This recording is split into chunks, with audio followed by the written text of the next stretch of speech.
Am I the asshole for telling my mother-in-law that I don't want her here because my baby hates her? 26 female. I've been with my husband since we were 14, and we just had a baby 10 months ago. I have always gotten along with my mother-in-law. She's a very sweet woman who would literally take the shirt off her back to make sure I am okay. I love this woman tremendously, but for whatever reason, every single time she has come over to see the baby, my daughter screams bloody murder the entire time she's here. She doesn't do this with anyone else, but literally the second my mother-in-law walks through the door and my daughter sees her, she is in my ear screaming, hyperventilating, and inconsolable. It's literally been like this since she was born. My mother-in-law first visited when she was 4 days old, and it was the same thing. I have never been super cautious about having people over to see our daughter, but like I said, she's not like that with anyone else. Like some people, she doesn't want touching her, but she never cries. My mother-in-law is just the polar opposite. She has been able to successfully hold her once without her screaming, but it was when she was holding her face away from her and my husband was entertaining her to keep her distracted. My mother-in-law comes over once a week, and honestly, I've just started completely dreading her coming here at all because I'm not kidding. My daughter screams the entire time, and sometimes my mother-in-law doesn't leave for a couple of hours. It is not fun for anyone involved. Well, she came here yesterday, and my husband is starting to get irritated by the fact that our daughter refuses to warm up to his mother because she's been a huge part of our lives. So he suggested that she start coming here more often than she already does now to basically attempt to force the bond. I personally know it doesn't work like that. I mean, if the bond was going to happen right now, it would have already. She simply does not like my mother-in-law. I thought maybe it was the perfume my mother-in-law wore, so she stopped wearing perfume, but that did nothing. I told her not to wear her jewelry to see if that helped, but again, that did nothing. I've even had her put her hair up, thinking maybe my daughter was getting overwhelmed by not being able to see her face completely, and that actually made it worse. I've told her to stop baby talking to her because she has a very high-pitched baby talk voice, but her normal voice didn't calm the baby down either. And honestly, I'm exhausted and fed up with trying. I don't think we should try. I think we need to let it go and let it form naturally. She will warm up to her eventually in her own time, but my husband is basically just not okay with it. All because my mom came here to see us for the first time last month. She lives in the UK and traveling is hard to get to the US for her. And our daughter immediately loved her and didn't want her to set her down. So my husband felt slighted about it. And as said, he wants his mom to come over now more. Well, I usually don't mind when my mother-in-law stops by, but she came by unannounced this morning at 8:30 a.m. And I mean, I had just woken up with the baby. She had a long night, teething, so I'm talking like 3 hours of sleep. She comes in and says that my husband told her to come over and hang out for the day. She said she cleared her entire schedule to be here. I just kind of shook my head and said, I don't really want to deal with the baby screaming all day long. I wish you guys had run this by me. You know I love having you here, but this whole let's force a bond bullshit is dragging me mentally. You guys should have asked me. She looked hurt and said, quote, "It's okay, sweetie. I can go." And she left a few minutes later. But now my husband is mad at me, insisting that this, quote, would have worked. So am I the asshole? Imagine a hitman coming after you and surviving to tell the tale. After finishing up a day shift on September 6, 2006 at Providence Portland Medical Center, Oregon as an ER nurse, 51-year-old Susan Kuhnhausen goes to the hair salon after her shift to unwind and relax while reading a copy of Oprah magazine and seeing a poem. She headed home to her husband of almost 18 years. When she enters, she's greeted by a note on the microwave that read, "Sue, haven't been sleeping, had to get away, went to the beach." He let her know that he would see her Friday or Saturday. She unlocks the kitchen door and heads inside, disarming the security alarm and doing a quick walkthrough in her home. She goes back outside and checks the mail, and when she enters her house, she noticed how dark it was in her bedroom on the first floor. Suddenly, from behind the bedroom door, a man lunged towards her. However, Kuhnhausen had 30 years of emergency room experience where she disarmed injured men, helped crack open people's chests to perform heart massages, and administered IVs to distressed patients. She and all other Providence nurses had undergone self-defense trainings regularly, learning how to slip out of headlocks and clutches. As he came near her, she stayed close, knowing that the swings of the hammer he was holding would have less force if she stayed closer. His first blow landed on her left temple.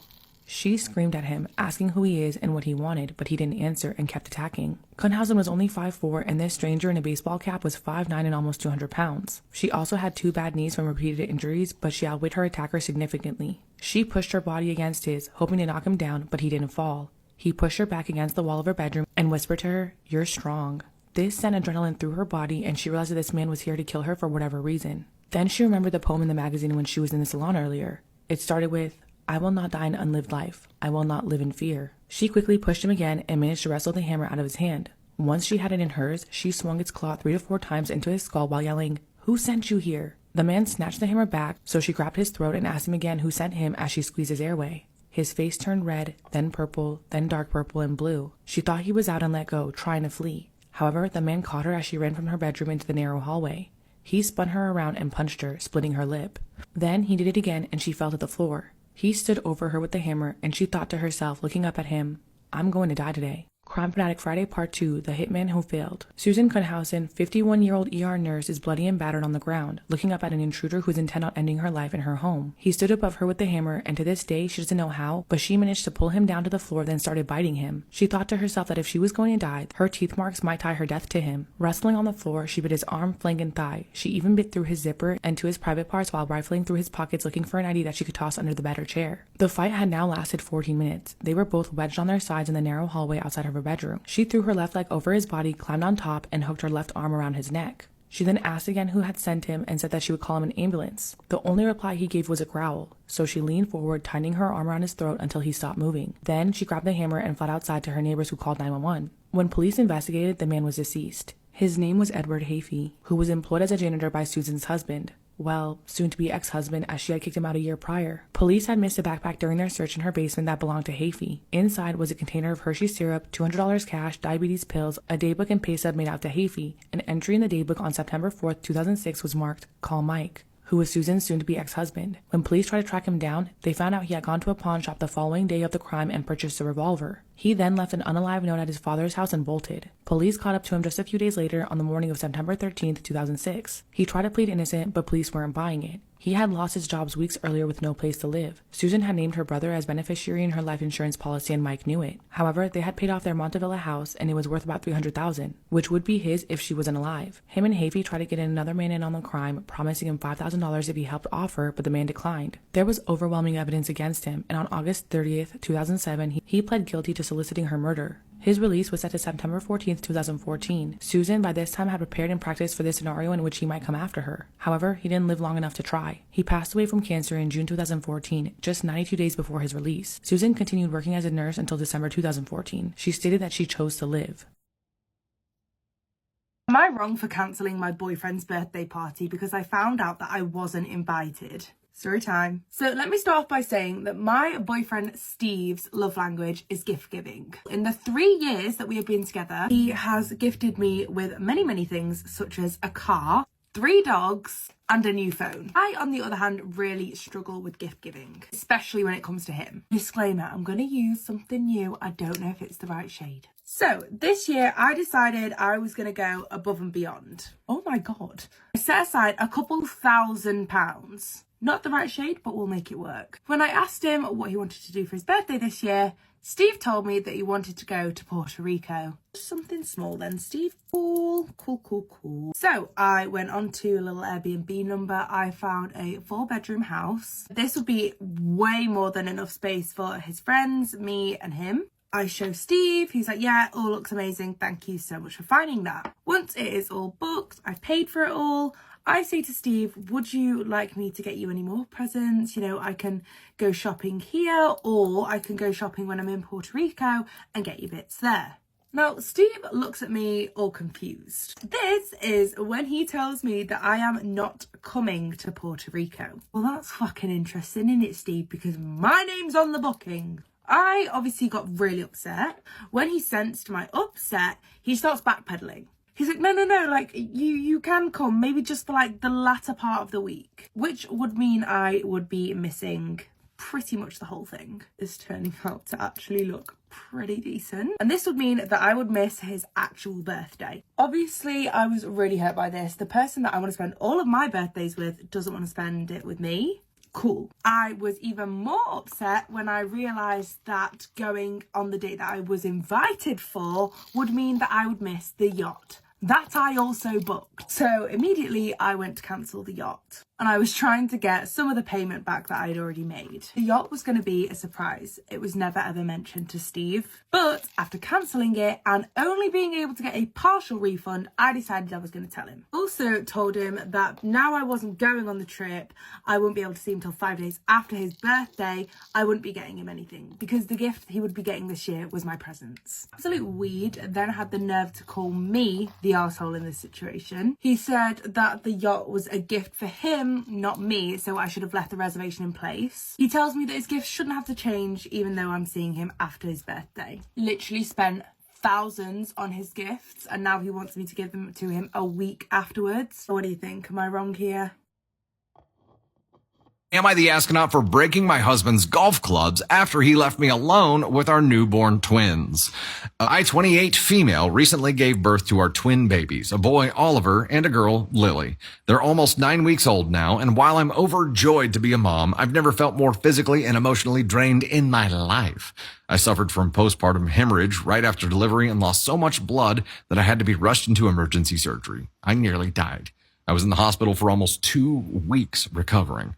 The physical recovery has been brutal, but the emotional toll is even worse, and I feel like I'm drowning every single day. My husband, Matt, 32 male, was helpful while I was recovering in the hospital, but once we got home, he checked out. He works a 9-to-5 job, but instead of helping when he's home, he escapes to his man cave to play video games or go out with friends. I'm left alone to care for the twins, and the exhaustion has become unbearable. I've been having terrible complications from the hemorrhage, constant pain, weakness, and intense anxiety. I still can't walk properly without getting dizzy, and breastfeeding has been a nightmare. Lily struggles to latch, which leads to bleeding nipples, and every feeding session feels like torture. I've tried to ask Matt for help, but every time I do, he brushes me off. His go-to excuse is that I'm on maternity leave, and this is what moms do. He says he needs to decompress after work and that I should be grateful he's working to provide for us. Meanwhile, I'm lucky if I get 30 minutes of sleep in between feedings, and I'm running on pure adrenaline at this point.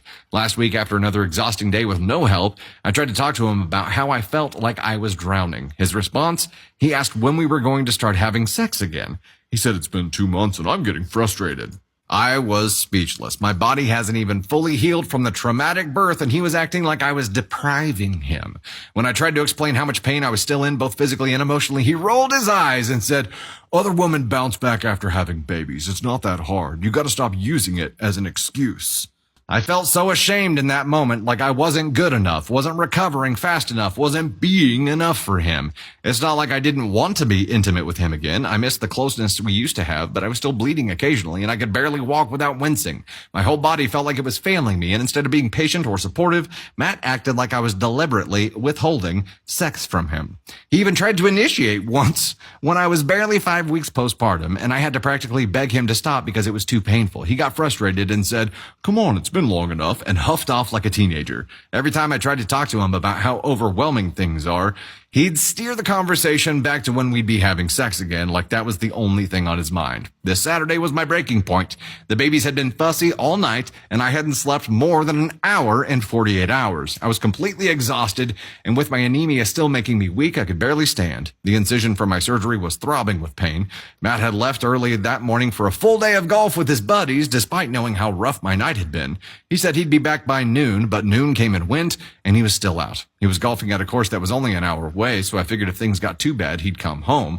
Around 4 p.m., I was trying to feed Oliver while Lily was crying. My hands were shaking from sheer exhaustion, and in that moment, I almost dropped Oliver. I caught him just in time, but it scared me so badly that I collapsed on the floor in tears. I texted Matt, begging him to come home, telling him that I was scared and overwhelmed. His response, "Just put them in their cribs and rest. I'll be home later."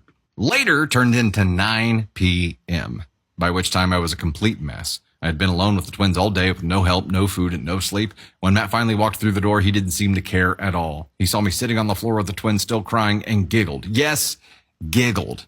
He looked down at me, smiling like it was all some kind of joke, and said, "You're being overdramatic. You should have just handled it."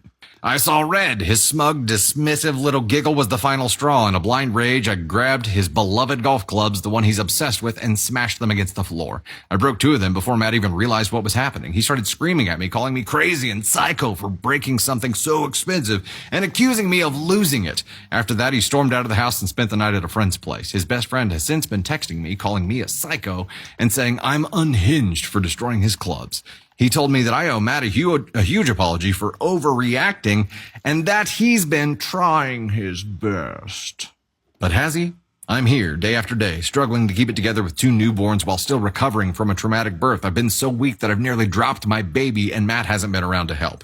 He works during the week and I understand that, but every weekend he's out golfing or with his buddies. And whenever he comes back from work, he's either watching sports or playing online games. I haven't had more than 2 hours of sleep at a time in weeks. I feel like I'm drowning. I'm starting to feel like maybe I did overreact, but at the same time, I'm so angry that he doesn't seem to care about how hard things have been for me. Am I the astronaut for breaking his golf clubs?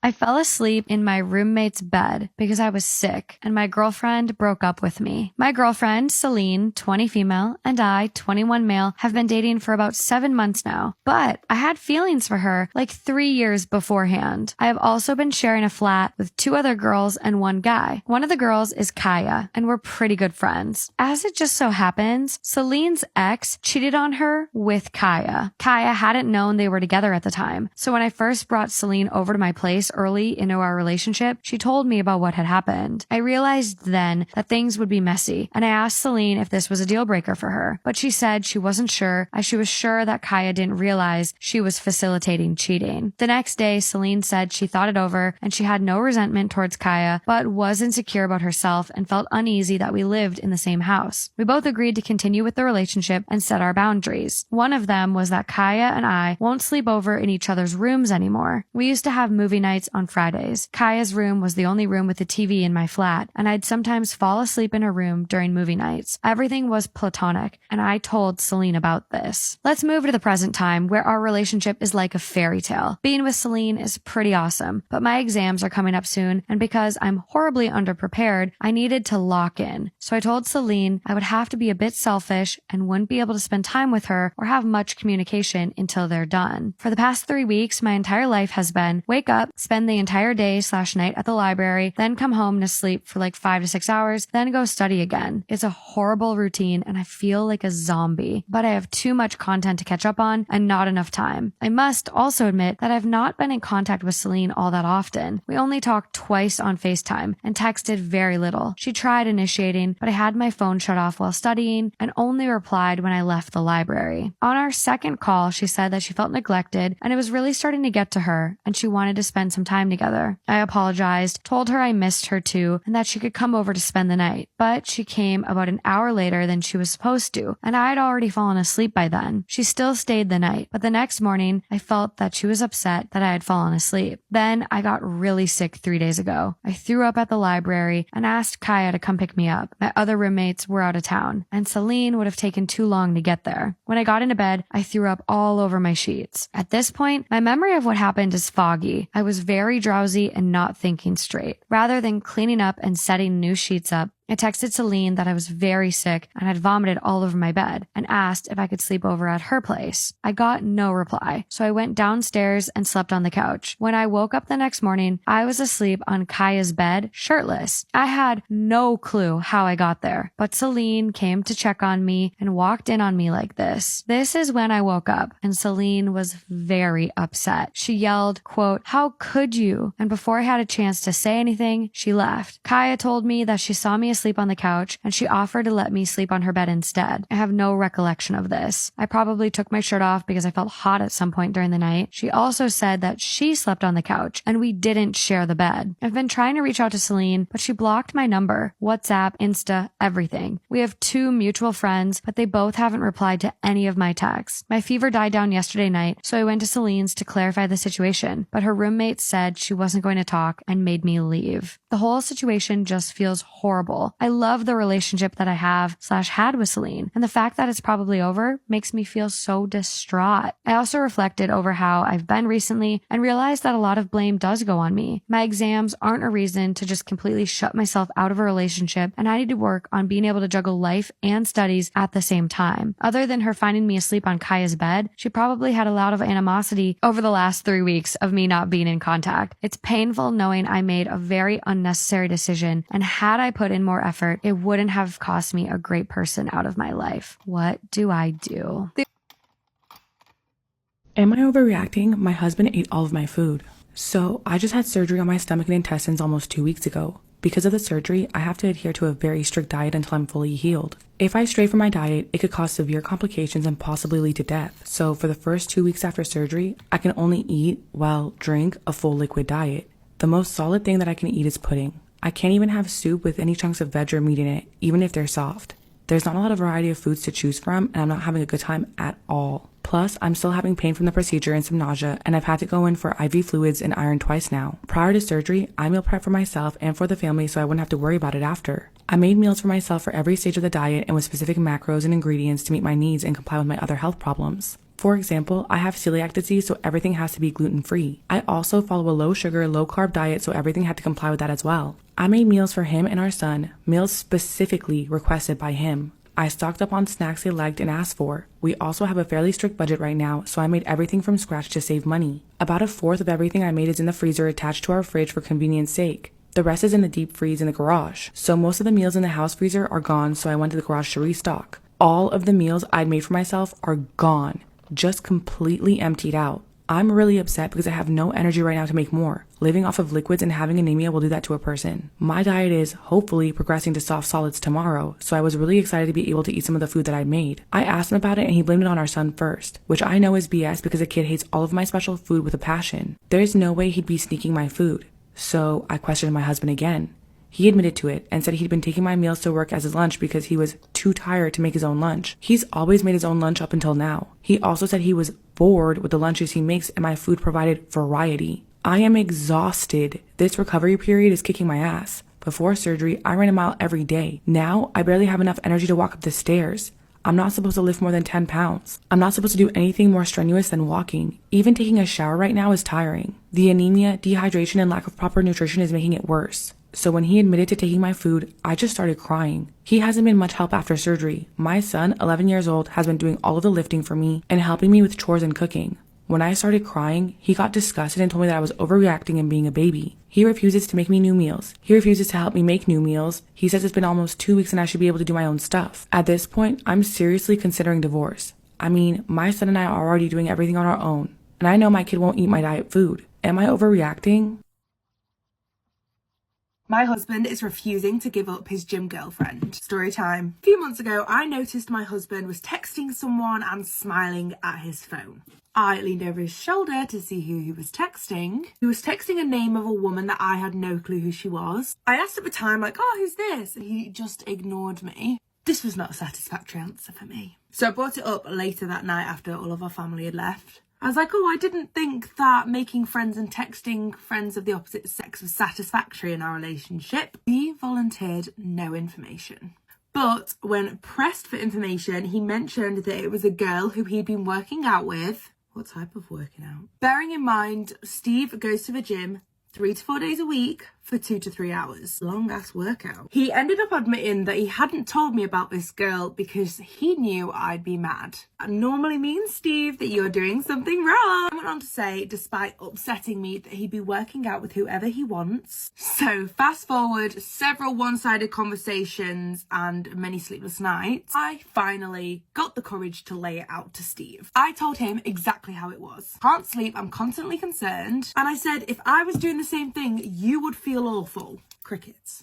I was grasping at straws at this point, so I said, how long is this gonna last for? Which this motherfucker to me and said, well, there's no sign-up sheet in the gym. I told him that I could not imagine continuing our relationship if I was gonna feel like this. He told me that he wasn't gonna change anything. So I was trying to work out ways that I could make this better. I suggested me getting to know her, having her over for dinner. And you can guess how that went down. The other night, Steve came home from work refusing to eat dinner, arguing with me over little things. At one point, he just snapped at me. He says, just so you know, we're no longer working out together because of you. So it turns out that Steve had sent gym girl Amy my post on Reddit, and turns out Amy, a complete stranger with no loyalty to me, was the one that turned around and said, this is not acceptable. We cannot work out together anymore. Guys, we can talk about it now, or we can talk about it with one of the 5 divorce lawyers I've spoken to. Stephen, you need to have a look in the mirror, babe, because you don't speak to people like that to start with. Second of all, this is your fault. Third of all, brush your teeth. So I decided to call Steve's mum and tell her to get his room ready so he could move out. I told her everything that's happened and she is on my side. And Amy, the gym girlfriend, is coming round for dinner on Saturday. And I cannot wait for the debrief. My boss tried to show off his leadership skills in an escape room, but it backfired because we weren't escaping, so I took the reins and got us out. Now he's mad I stepped on his ego. Posted by you/puzzleheaded key 7537. So, last week, my boss, 42M, organized a mandatory team building exercise for our department at an escape room. I, 29F, love puzzles and escape rooms. I've done about 20 of them, and I'm really good at them. The thing is, my boss is the control freak type who loves being the smartest person in the room. At the start, he made it clear he was leading the escape room and told us to follow his instructions. Fine, but the thing is, he wasn't exactly great at it. He kept overthinking the clues and barking out bad ideas that were going nowhere. Meanwhile, I had already mentally solved half the puzzles but kept quiet because I didn't want to be the person who takes over. About 15 minutes in, the rest of the team was getting visibly frustrated. People were just standing around while my boss argued with himself over a clue I'd already figured out. So, I casually solved a few puzzles and unlocked a door while he was rambling. He immediately got annoyed and said I was ruining the team experience and needed to let others contribute. At that point, I backed off, but the team kept stalling, and we were running out of time. Finally, with only 10 minutes left, I couldn't take it anymore and solved the last major puzzle, opening the exit door. We beat the room, but barely. Everyone cheered, except for my boss, who was clearly upset. He muttered something about how the point was to work together and not show off. Later that day, he pulled me aside and said I'd ruined the team building experience by not letting the group figure things out on their own. I told him I was just trying to help because we were falling behind, but he accused me of undermining him in front of the team. Now, my coworkers are saying I did nothing wrong and that we would have failed if I hadn't stepped in. But my boss is still giving me the cold shoulder, and it's making things awkward at work. Was I wrong for solving the escape room too quickly and stepping on my boss's toes? Should I have let us fail to spare his ego? Update 1 day later. Thanks for the many reactions and advice you guys gave me. I wanted to give you all an update on the situation with my boss, who is the head of our department. Things have definitely become more uncomfortable. Since the escape room incident, he's been quite hostile towards me. It's subtle but noticeable. He's been cutting me off in meetings, refusing to acknowledge my contributions, and even giving me side tasks that seem beneath my role. What is even more concerning is that some of his comments have taken on in my opinion, sexist tone. For example, during a meeting, I suggested a solution for an ongoing project, and he responded with, "Let's have someone with more experience handle it." You wouldn't want to get your head wrapped around something too complex. He said it in a patronizing tone, making it clear he thinks I'm not capable. On another occasion, he joked that I probably only solved the escape room so quickly because I like puzzles as a girly hobby. It's becoming clear that this isn't just about the escape room. His behavior is getting more problematic. His actions seem to reflect deeper issues, possibly with how he views women in the workplace. I'm seriously considering reporting him to HR, but I want to make sure I document everything first, like you guys suggested. I don't want to quit my job just because my boss decided to bully me. If I leave, I also leave my coworkers to deal with this behavior without speaking up for myself. I appreciate all the advice you gave in my original post. It's helped me see the situation for what it really is. Second update 8 days later. Thanks to everyone who offered their support and advice. I wanted to share how things have unfolded since my last post. The situation with my boss has escalated further, and it's becoming impossible to ignore. After documenting everything and gathering evidence, I decided it was time to take action.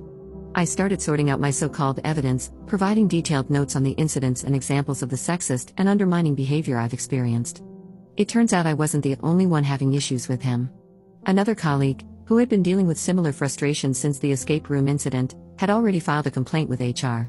Before I could schedule a meeting with HR myself, they actually reached out to me for a conversation. Apparently, HR had been investigating my colleague's complaint and was in the process of gathering more information when they received my documentation. It was clear that both of our experiences painted a troubling picture of my boss's behavior, particularly towards women. As a result, HR has taken the situation seriously, and my boss has been temporarily suspended while the investigation continues. Even though I hadn't planned for things to move this quickly, I'm relieved that steps are being taken to address the issue.